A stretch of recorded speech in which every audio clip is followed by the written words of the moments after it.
The test is in 4 parts: Part 1, Part 2, Part 3, and Part 4. Now look at Part 1. Part 1. You'll hear 2 university students planning a computer programming lesson. First, you have some time to look at questions 1 to 4.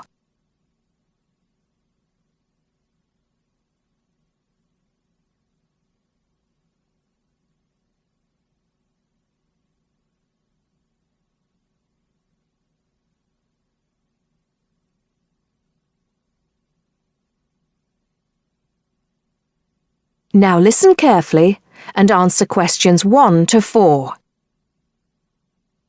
Hi, Hardeep. Is now a good time for us to plan that computer programming lesson we've been assigned? Hey, Dawn. I was just thinking about that, actually. Yes, let's get it out of the way now, shall we? I've got the instructions here. So, it says, design a 45-minute lesson for a class of 16 teenagers where they learn how to write a simple computer program in BASIC. Now, I know, of course, that BASIC is the computer language people used to use back in the 1980s when they wrote programs on microcomputers, but I'm not sure I feel very comfortable teaching anyone about it. Well, I did a bit of research yesterday and found out quite a few things, so I think we'll be okay.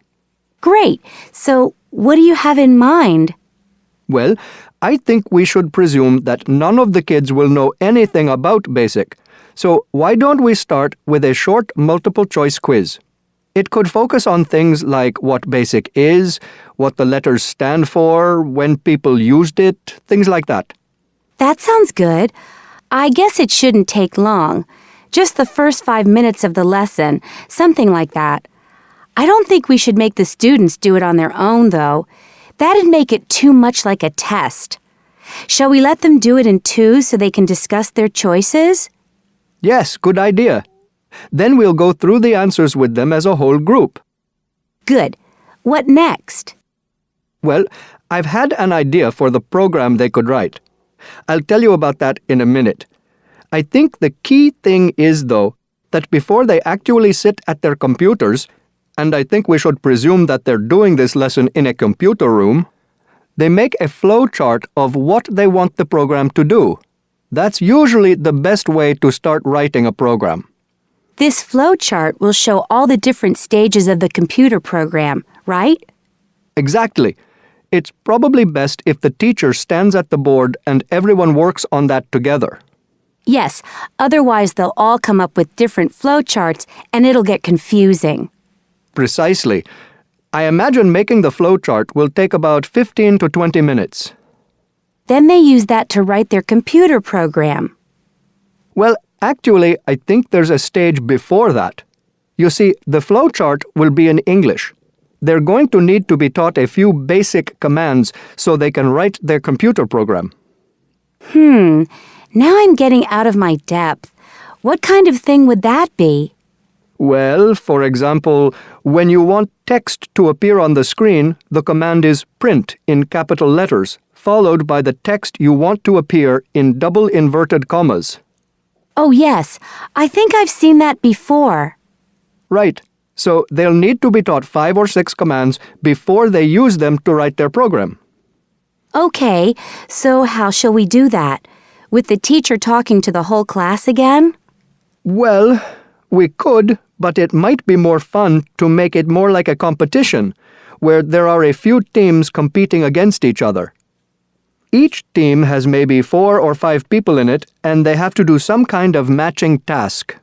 You know, they match the command print with to make text appear on the screen, something like that. That sounds good. Teenagers love competing with each other. Exactly. And then, for the final part of the lesson, they use their flowchart and the commands they've learned to produce the program. Let's presume, shall we, that there are 8 computers in the room, so that's 2 students for each computer. That sounds reasonable.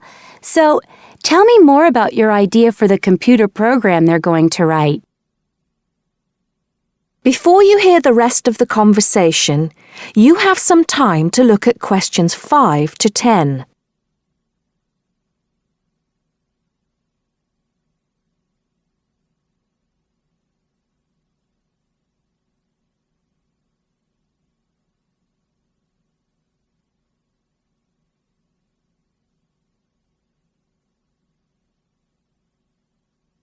Now listen and answer questions 5 to 10. Okay, so it's a very simple program. I've actually written it down here so we can go through it together. Okay, so the first line says 10 CLS. What on earth does that mean? Well, every line of a basic computer program starts with a number. They usually go up in tens, so the first line is 10, the second 20, and so on. And CLS is the command we use in BASIC to clear the screen. Oh, I see. So that's just telling the computer to start with a blank screen. Exactly.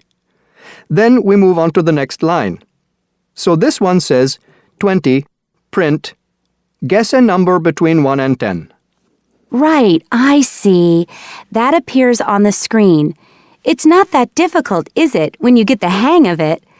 Let's see if I can work out the next one. 30, input I. Oh, not sure about that.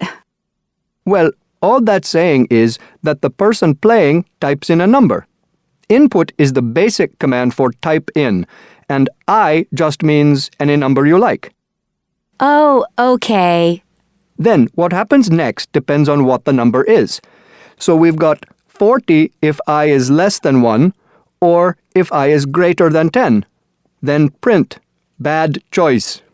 Right. So if they type, say, 0 or 11, that appears on the screen. Exactly.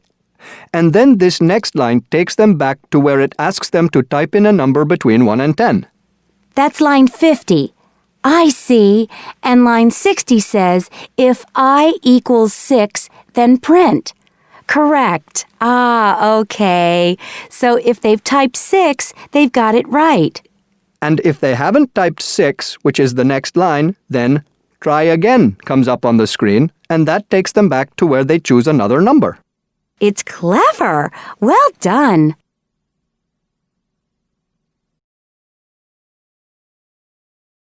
That is the end of part 1. You now have half a minute to check your answers.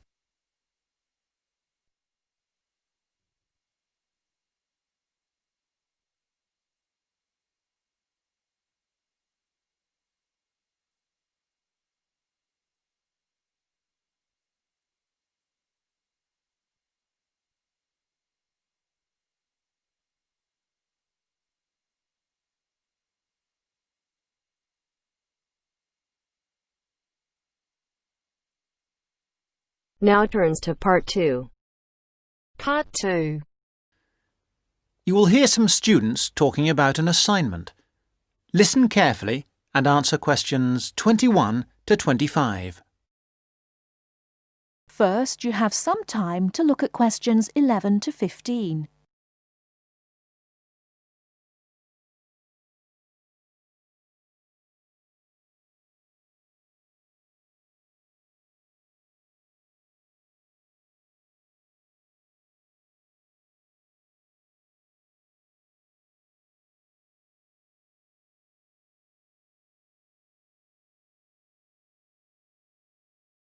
Now, listen carefully and answer questions 11 to 15. Hello, Tom. Hello, Anne. What have you been doing? Oh, just sitting around, catching up with some reading. I've had a great time. You know we're doing this assignment on... what is it? Museums, their costs and benefits. That's right. Well, I've been to the Sandgate Museum. It was really good. These local museums are really interesting because they connect people with the history of one special place. We all know about kings and emperors and battles and wars, but local museums tell us about the everyday lives of ordinary people, and that's why they are so important. I'm not so sure about that. I think they are of interest, but they're so small that they can't give a true picture. They do their best. I don't really agree. They do give a true picture, but perhaps not a full picture.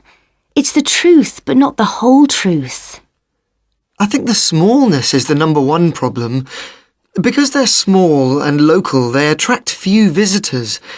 That's why they have so little money. And because they have little money, they can't buy or maintain many really interesting exhibits. As a result, the shop is almost as big as the museum to try to raise money by selling souvenirs, postcards, sweets and so on. I think they find it difficult, but not impossible. And don't forget, they get a lot of their exhibits free from local people. There was this boat, for example, that was fantastic. Really? What was that? There was a massive fishing boat, a real one, about 100 years old, and you could walk on it and get the feeling of what fishing in those days was really like. Sounds quite good. But I've always found that these kinds of museums are a bit dingy. For example, the display cabinets are so dark that you can hardly see the exhibits, and the labels are sometimes difficult to read.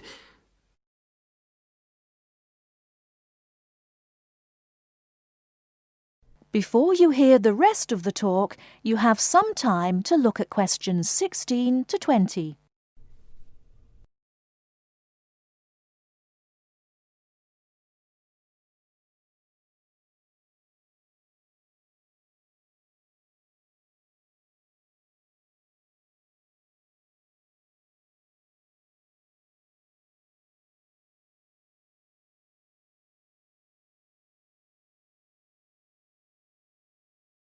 Now listen and answer questions 16 to 20. So coming back to our assignment, what we've got to decide is whether these museums should be funded by the government or just by local people. I think it depends entirely on what kind of museum it is. How do you mean? Well, take local history museums. They are small, so they won't survive without financial support. But that should come from the local authority, since only people in that area or tourists will visit it. I agree, but what about big natural history museums? Surely they should get money from the central government. Why? Children who want to learn about nature can go out into the countryside with their school teachers. They could survive from donations, and they get loads of visitors anyway. The state should spend more on science museums, since not enough people are studying science these days. I'm not so sure, but I do think a sort of museum which should not get public funds is the craft museum. Yes, like museums of cotton weaving. Yeah, which are of interest to only a very small number of people, and they should pay for it. I agree, but a working farm is a different thing again. That's something from the past of all of us, and so it's important to the local community. Kids can learn a lot too. That's the sort of thing that the local government should be spending its money on. Yes, I agree. Well, I think we've got plenty of ideas for our assignment.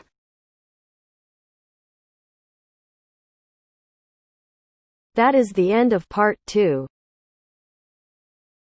You now have half a minute to check your answers.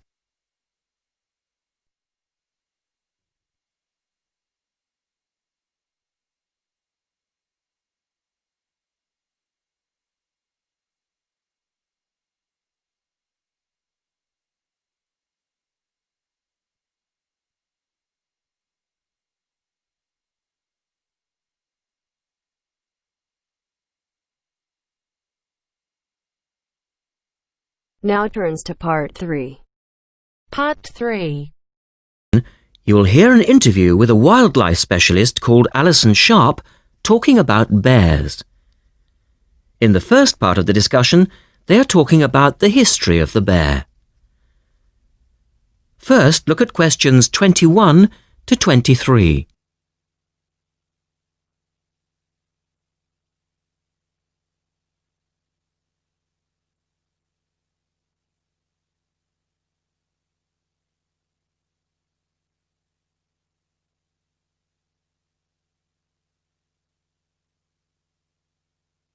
Now listen to the first part of the interview and answer questions 21 to 23.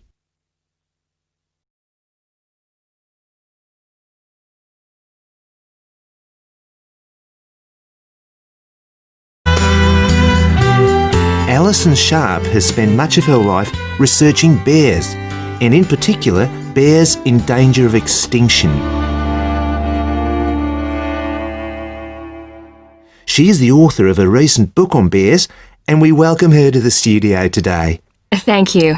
Delighted to be here. First of all, can you give us a quick overview of the history of the bear family? Well, the bears we know today actually have as their ancestors bears which have been evolving for some 40 million years. We have fossils of the earliest true bear, and it's important to emphasize this because some creatures are called bears but are not. Such as koalas, for instance. Yes, exactly.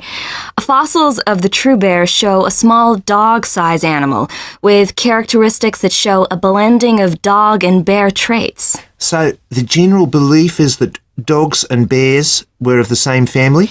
Yes, that's the theory. And then we see the arrival of the early cave bear. We know from cave drawings that Neanderthal man used to worship this bear and at the same time fear it. Understandable, perhaps. Yes, but they need not have worried because the cave bear only ate plants. In fact, the cave bear survived 2 ice ages, but then became extinct. In the second part of the interview, Alison talks more about the situation of bears today. Look at questions 24 to 30 first.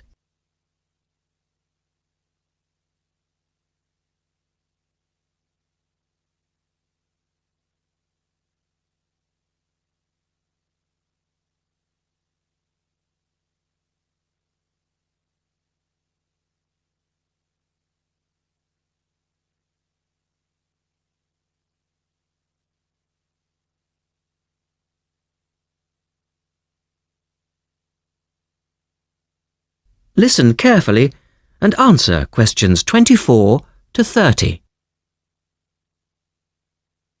So, how many bears can we find today? And are any of them in danger of extinction? Well, I'll answer your first question first. There are 8 species of bear in all, among them the American black bear and the brown bear, from which evolved the newest species of bear, the polar bear. So, how old is the polar bear? Oh, he's a relative newcomer, just 20,000 years old. And could you tell us a little about them? Which is the largest bear, for instance? Well, the largest bear existing today is either the polar bear or the brown bear. Right. Don't we know? Well, it depends which criteria you use. The polar bear is the heaviest. The male weighs up to 1,500 pounds, but his narrow body actually makes him look smaller than the much more robust brown bear. So the brown bear appears the biggest? Yes. And the smallest? Well, the sun bear is the smallest of the 8 species. They only weigh between 60 and 145 pounds. That makes him a comparative junior. Yes. And then next we have the so-called giant panda. But that's a small bear too, comparatively speaking. And are all bears meat eaters? No, not at all. In fact, the giant panda is almost entirely herbivorous, living on a diet of 30 types of bamboo. Yes, of course. Pandas are famous for that. And another interesting bear is the sloth bear, which eats insects, particularly termites. He can turn his mouth into a tube and suck the insects out of their nests. So, going back to my second question, are bears really in danger of extinction? Yes, indeed, they are. The sun bear in particular, as they've been hunted almost out of existence. And the habitat of the panda is also being reduced on a daily basis. Can anything be done to reduce the threat to these endangered species? I know, for instance, that it's very hard to breed bears in captivity. Yes. Well, I think that by raising people's awareness generally, we can reduce conflict between humans and animals, to stop the slaughter in parts of the world where bears are still hunted, supposedly in self-defense or to protect livestock, but often quite unnecessarily. And we can also encourage governments to preserve the natural environment of the bear, rather than allow the areas where they live to be systematically destroyed in the name of progress. Yes, of course. And in addition to these global efforts, All profits from the sale of my book will go toward the United Nations Bear Protection Program. That's wonderful. And with the news coming up, thank you for your time, Alison, and best of luck with the book. Thank you very much.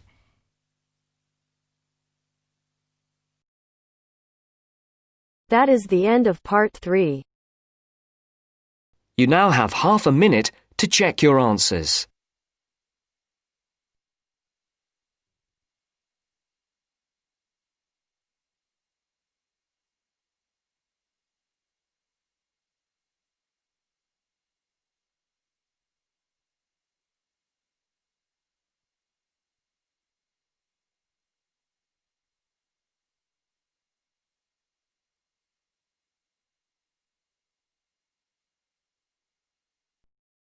Now turns to part 4. Part 4. You'll hear an introduction about the tutorial courses of the physics school. First, you have some time to look at questions 31 to 40.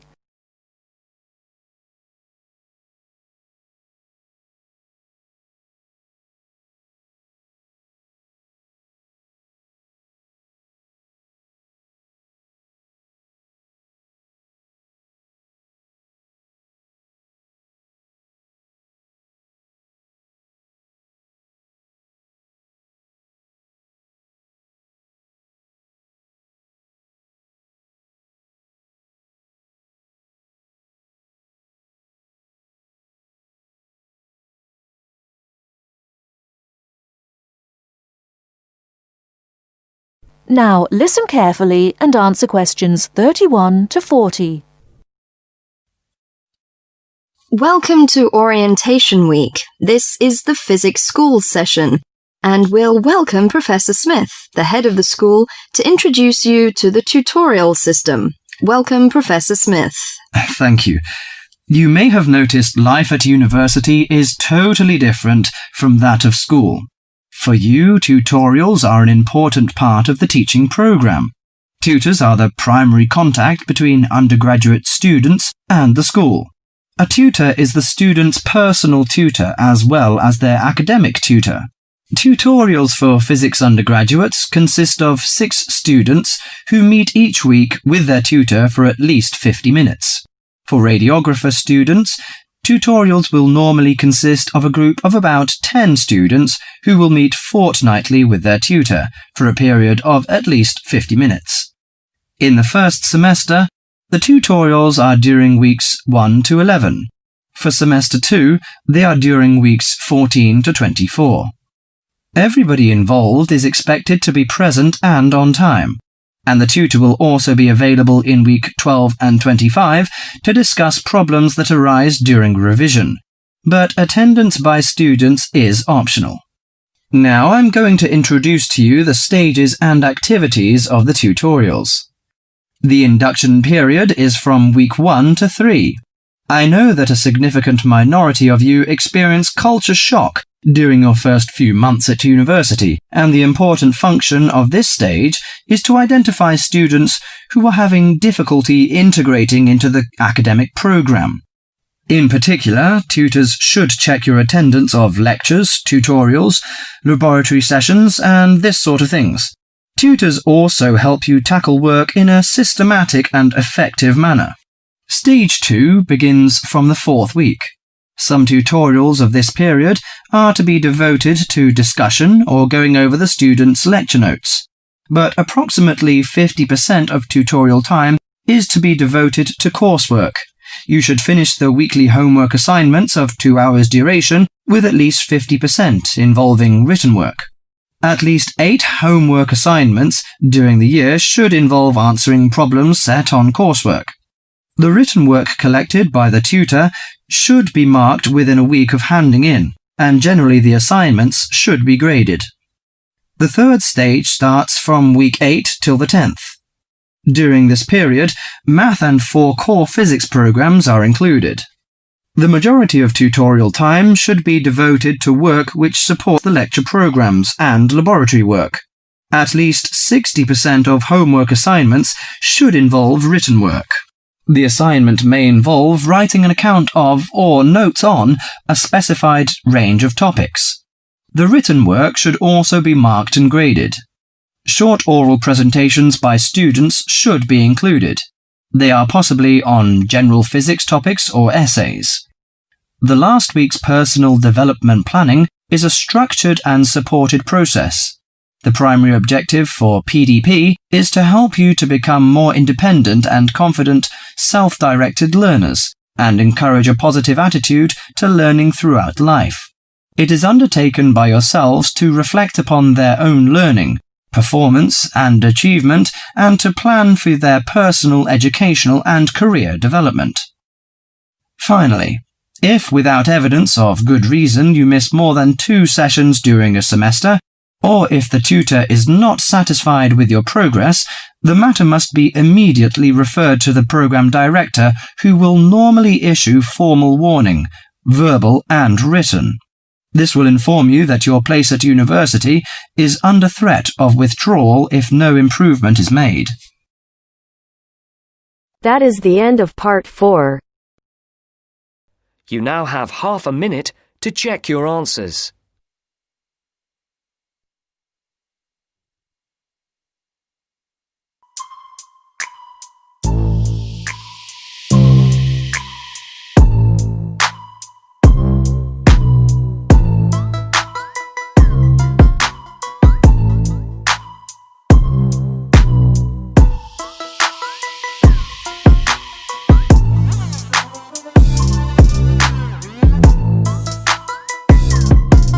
That is the end of the test.